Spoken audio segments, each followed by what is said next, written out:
Hello दोस्तों, MS technical में आपका स्वागत है। आज हमारे पास ये 1-to-1 किट रिपेयर होने के लिए आई है। दोस्तों चलिए देखते हैं इसमें क्या फ़ॉल्ट है। सबसे पहले हम इसके मॉसफेट चेक करते हैं, क्योंकि हमको इसमें ड्राइव की प्रॉब्लम बताई गई है। दोस्तों इसके मॉसफेट चेक करते हैं। मीटर आपके सामने रख देते हैं ताकि आपको पता चल जाए।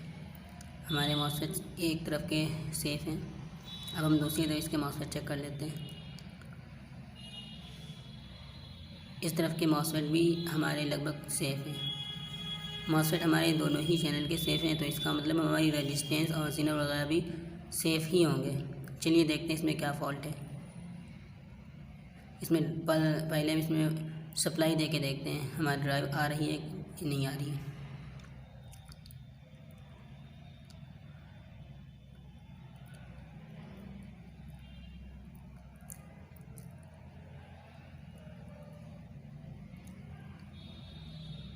हम नेगेटिव प्रॉप लगा लेते हैं और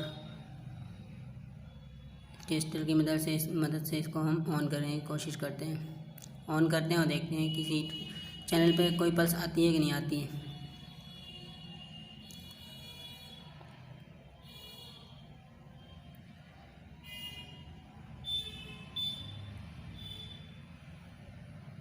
ये इस चैनल पे 3.7 आ रही है, 3.7 आ रही है, और दूसरे चैनल पर हमारी इस पर कोई वोल्ट नहीं आ रही है। मतलब हमारी दिक्कत इसी चैनल में है। इस वाले चैनल पे 3.7 आ रही है और इस वाले चैनल पर हमारी ड्राइव नहीं आ रही है, तो मतलब दिक्कत इसी में है।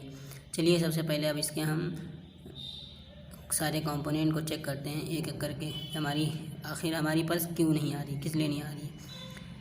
हम मल्टीमीटर को कंटिन्यूटी रेंज पर लगा लेते हैं और चेक करते हैं। सबसे पहले दोस्तों हम इसके गेट पर जो NPN ट्रांजिस्टर लगा होता है, हम उस NPN ट्रांजिस्टर को चेक करते हैं। तो इसके बेस पे पॉजिटिव रखते हैं और दोनों तरफ रीडिंग देखते हैं।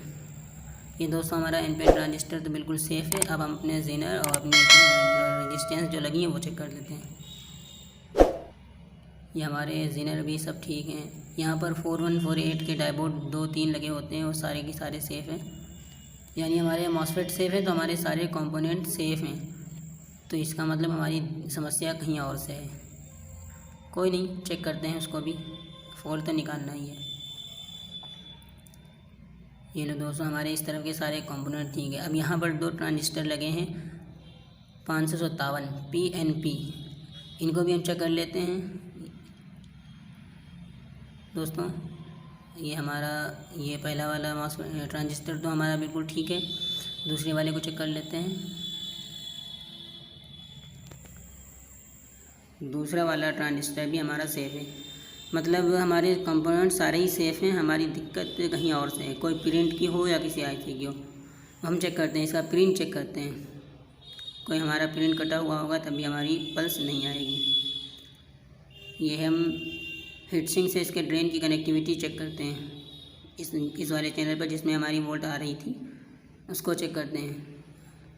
हमारा सोर्स नेगेटिव से कनेक्ट है, हमारा ड्रेन हीटसिंक से कनेक्ट है। इसको भी इसी तरह चेक करके देखते हैं।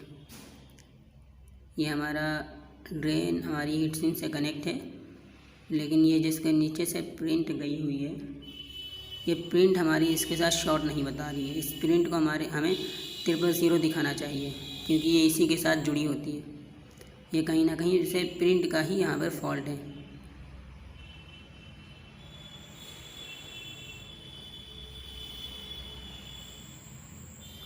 ये दोस्तों हीटसिंक हमारी ड्रेन से कनेक्टेड है, लेकिन हमारे इस डायोड से कनेक्टेड नहीं है, और हमारा सोर्स भी हमारे नेगेटिव से कनेक्ट है। चलिए पहले अब हम इस प्रिंट को बना लेते हैं वायर की सहायता से। उसके बाद चेक करते हैं कि हमारी फॉल्ट कहाँ पर है।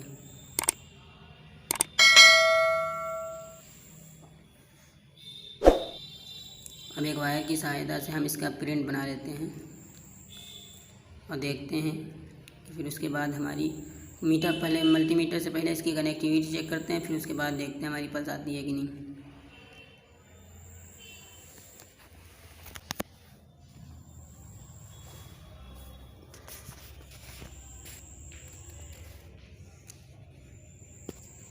ये हमारी प्रिंट ड्रेन के नीचे से कटी हुई है, इसको हम सही करते हैं और देखते हैं उसके बाद हमारी कनेक्टिविटी आती है कि नहीं।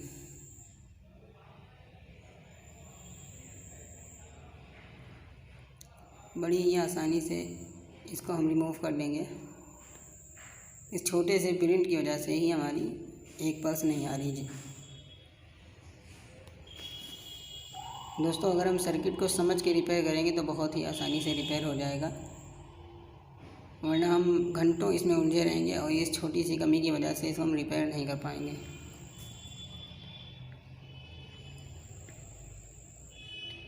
दोस्तों, आपको पता है प्रिंट कैसे बनाते हैं।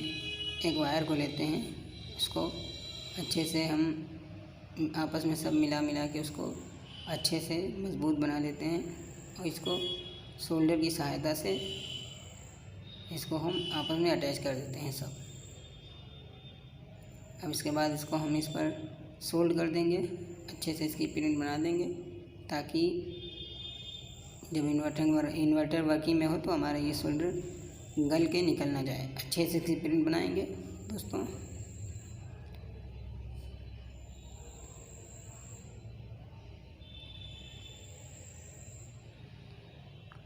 अच्छे से सोल्ड कर देंगे हर चीज़ को, सारे प्रिंट अच्छे से बना देंगे और जो बचा हुआ वायर होगा उसको हम काट देंगे।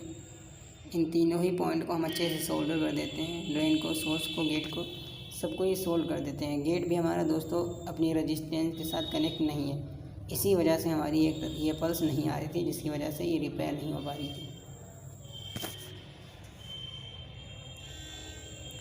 इस वायर को हम काट देते हैं और इसको पेट्रोल या थिनर की मदद से अब हम अपनी इस किट को साफ़ कर लेते हैं, क्योंकि हमारे दोस्तों हमारी सफाई भी हमारे लिए बहुत महत्वपूर्ण होती है। सफाई करना बहुत ज़रूरी होता है।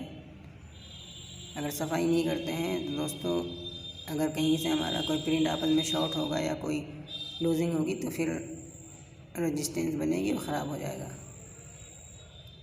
सफाई बहुत ज़रूरी। अब दोस्तों फिर से एक मरतबा मल्टीमीटर से पहले इसकी कनेक्टिविटी चेक कर लेते हैं कि हमारी कनेक्टिविटी आई कि नहीं आई। दोस्तों, अब इसको हम हीट सिंक को ड्रेन से चेक करके देखते हैं और फिर इस प्रिंट को चेक करते हैं। ये दोस्तों, अब हमारी ये हीट सिंक बिल्कुल सही रीडिंग आ रही है, 0 दिखा रही है। हमारा सोर्स हमारे नेगेटिव से कनेक्टेड है। अब इसको हम सप्लाई दे के देखते हैं कि क्या हमारी पल्सेस आती हैं कि नहीं।